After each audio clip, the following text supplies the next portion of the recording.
الحمد لله الذي خلق كل شيء فقدره تقديرا وأتقن ما شرعه وصنعه حكمة وتدبيرا. أشهد أن لا إله إلا الله وحده لا شريك له وكان الله على كل شيء قديرا. وأشهد أن محمدا عبده ورسوله أرسله إلى خلقه بشيرا ونذيرا وداعيا إلى الله بإذنه وسراجا منيرا. صلى الله عليه وعلى آله وأصحابه ومن تبعهم بسنته إلى يوم كان مستقرا. يا أيها الناس أوصي نفسي وإياكم بتقوى الله، فقد قال الله جل وعلا في كتابه الكريم وهو أصدق القائلين: يا أيها الذين آمنوا اتقوا الله حق تقاته ولا تموتن إلا وأنتم مسلمون. وقال عز وجل: يا أيها الناس اتقوا ربكم الذي خلقكم من نفس واحدة وخلق منها زوجها وبث منهما رجالا كثيرا ونساء واتقوا الله الذي تساءلون به والأرحام إن الله كان عليكم رقيبا. وقال جل شأنه: يا أيها الذين آمنوا اتقوا الله وقولوا قولا سديدا يصلح لكم أعمالكم ويغفر لكم ذنوبكم ومن يطع الله ورسوله فقد فاز فوزا عظيما. أما بعد، اللهم إنا نسألك الهدى والتقى والعفاف والغنى. اللهم إنا نسألك علما نافعا ورزقا طيبا وأملا متقبلا. Jamaah salat Jumat yang kami hormati dan muliakan, semoga Allah senantiasa merahmati dan memberkahi hidup kita semua. Alhamdulillah, segala puja dan pujian hanya milik Allah. Marilah kita senantiasa memujinya, senantiasa bersyukur kepada Allah, dan senantiasa terus beribadah kepadanya tanpa henti dan tanpa bosan. Karena semua nikmat dan rezeki yang telah kita dapatkan selama ini, dan semua nikmat dan rezeki yang sedang kita miliki, dan bahkan semua nikmat-nikmat dan rezeki-rezeki yang akan kita dapatkan besok-besok dan nanti-nanti, itu semua datangnya dari Allah.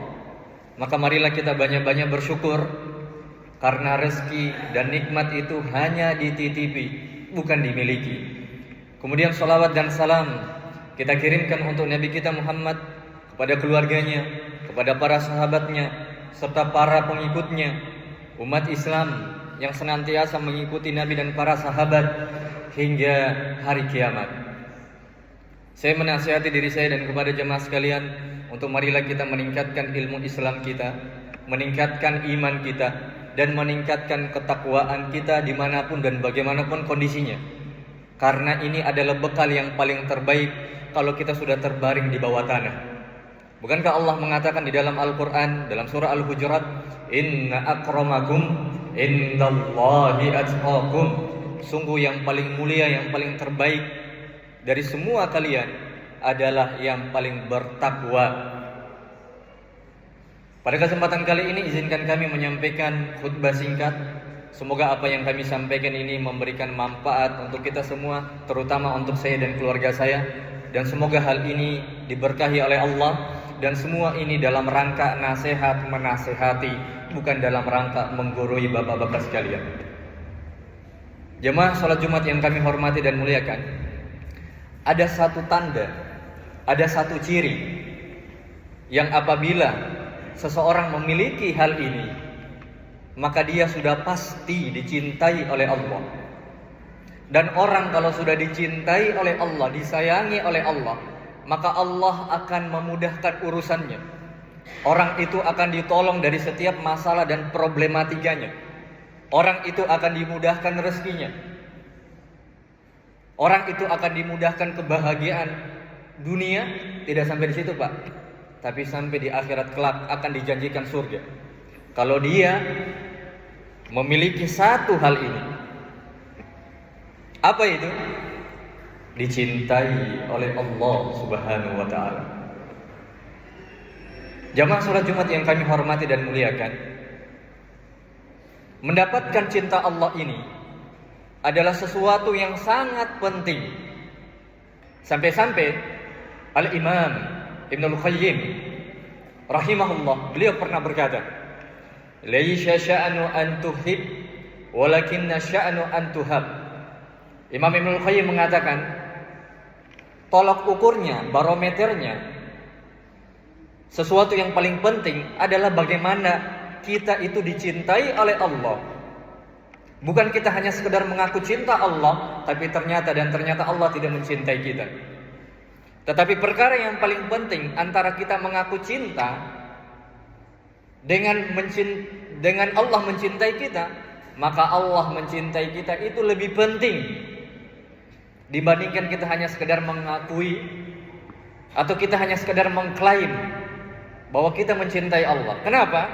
Karena setiap orang bisa mengaku, setiap orang bisa berargumen, setiap orang bisa mengklaim, oh saya cinta Allah, saya cinta Rasulullah, saya cinta Nabi, saya cinta Islam, saya cinta agama Islam, saya cinta Al-Quran.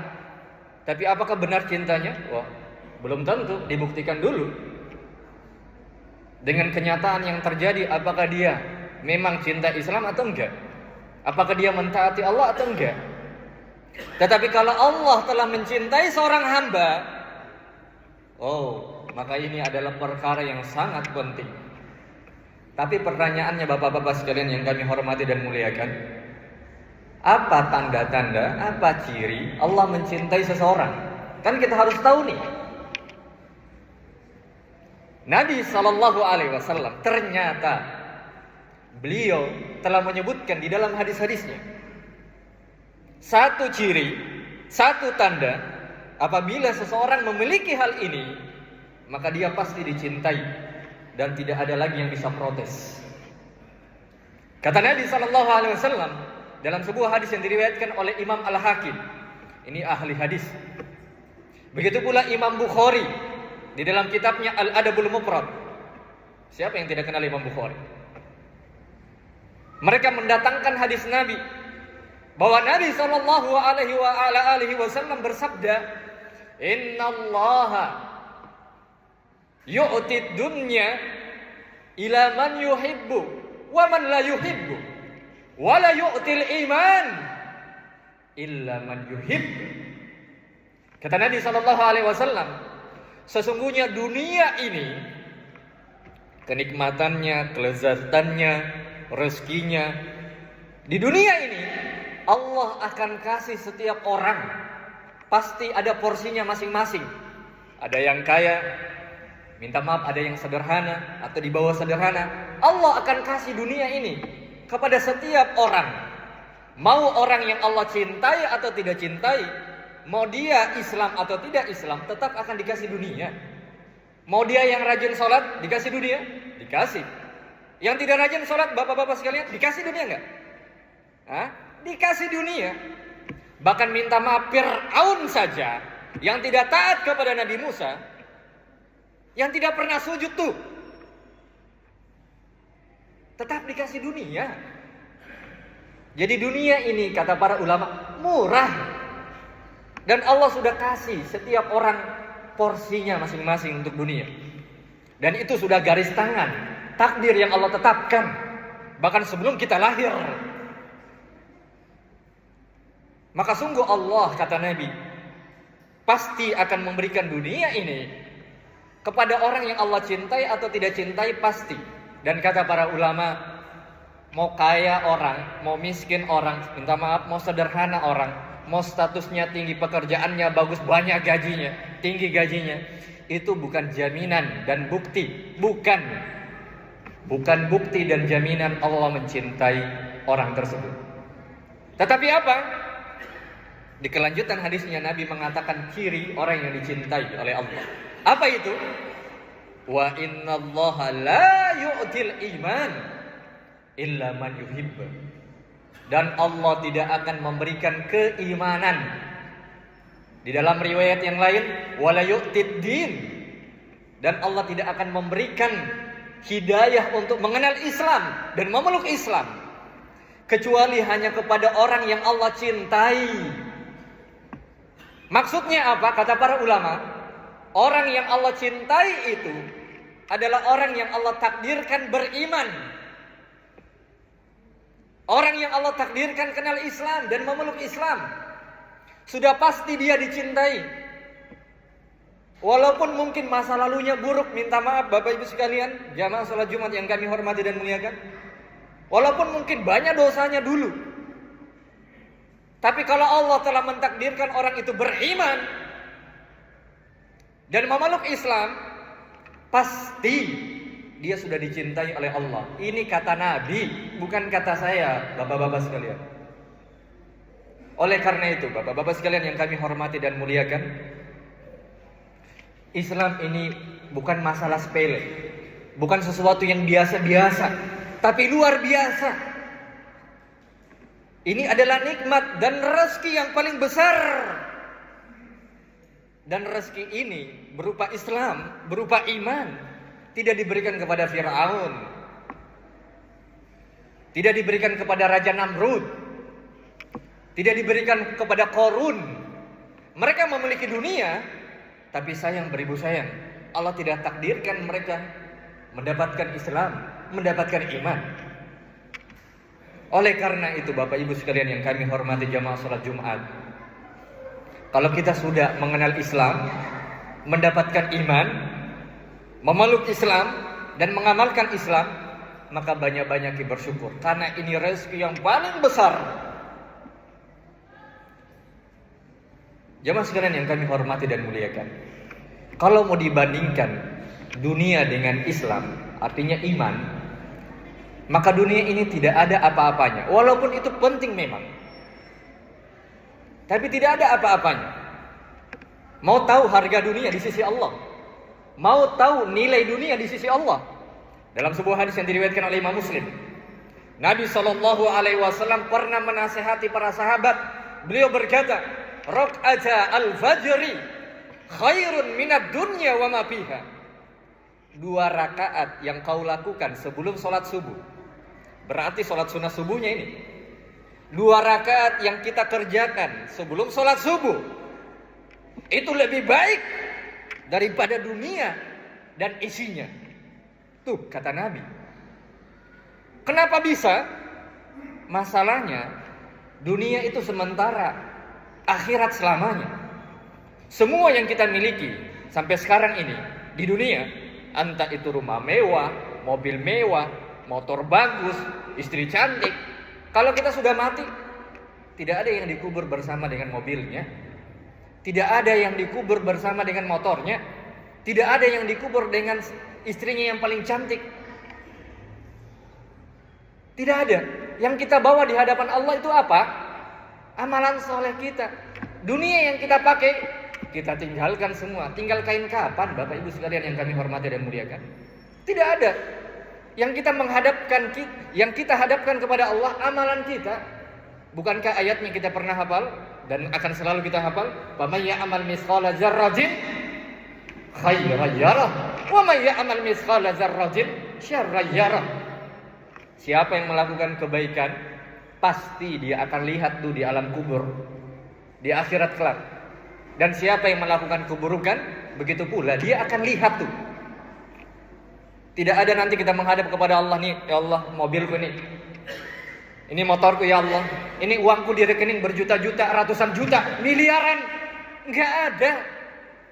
Kecuali yang kita sedekahkan kepada Allah jadi kebaikan tuh. Dunia ini murah di sisi Allah. Mau tahu lagi harga dunia di sisi Allah? Dalam sebuah hadis yang diriwayatkan oleh Imam At-Tirmidzi atau selainnya, Nabi juga pernah bersabda, "Lau kanatid dunya ta'dilu indallahi janaha ba'udah, ma saqa minha kafira syarbata ma." Kata Nabi, andaikan dunia ini sebanding dengan sayap seekor nyamuk. Saya ulangi, kata Nabi apa? Andaikan dunia ini sebanding, selepel, sama nilainya dengan sayap seekor nyamuk, andaikan, maka Allah tidak akan memberikan 1 gelas air kepada orang kafir. Andaikan dunia berharga seperti sayap seekor nyamuk, tetapi karena dia tidak berharga, semuanya dikasih. Mau yang beriman atau tidak beriman, mau yang rajin ibadah atau bukan orang yang rajin ibadah, Mau orang baik atau buruk, dunia ini murah, Allah kasih. Sampai Fir'aun saja dikasih tuh, tidak pernah sholat tuh. Masa kita yang sering sholat Allah telantarkan kita? Masa kita yang sering datang di masjid Allah kasih sengsara kita? Tidak. Tinggal mami kita bersabar saja. Yang penting jangan mongare, jangan makutuk kata orang Bugis, jangan kamalasi kata orang Raha, jangan malas-malas di rumah, jangan hanya main game. Kejar cita-citamu, banggakan orang tuamu. Allah akan kasih dunia tuh, Allah akan kasih dunia. Allah sudah janji itu. Oleh karena itu bapak-bapak sekalian yang kami hormati dan muliakan, Islam ini tinggi mulia. Bahkan Umar Ibn Al-Khattab sebelum masuk Islam, beliau itu sering sekali tidak tenang hidupnya. Tapi setelah mengenal Islam, kata Umar Ibn Al-Khattab apa? Nahnu qaumun a'azzanallahu bil Islam. Kata Umar Ibn Al-Khattab, kami adalah manusia, adalah kaum yang telah mengenal Islam, kemudian Allah muliakan kami dengan Islam. Tuh. Makanya kalau mau mulia, kembali ke agama Islam, pelajari ilmu Islam, kemudian amalkan Islam itu. Kita akan menjadi orang yang mulia dunia dan akhirat. Oleh karena itu, bukankah Allah berfirman, ya ayyuhalladzina amanu ittaqullaha haqqa tuqatih wa la tamutunna illa wa antum muslimun. Wahai orang-orang beriman, bertakwalah kalian kepada Allah dan janganlah kalian meninggal kecuali di atas apa? Di atas agama Islam. Kenapa? Karena itu kemuliaan kita dunia dan akhirat. Jamaah sekalian, sebagai penutup, kata para ulama, seburuk-buruknya orang beriman, semiskin-miskinnya orang beriman, minta maaf, bahkan minta maaf Bapak Ibu sekalian, sejelek-jeleknya orang beriman, dia lebih mulia dibandingkan orang kafir yang tidak Islam. Walaupun mereka berada di istana emas, orang beriman lebih mulia. Seburuk-buruknya mereka, semiskin-miskinnya mereka, kalau mereka Islam, mereka lebih mulia daripada Fir'aun. Mereka lebih mulia daripada orang kafir yang berada di istana emas. Kenapa? Mereka memiliki dunia, tapi kita akan sukses dunia dan akhirat.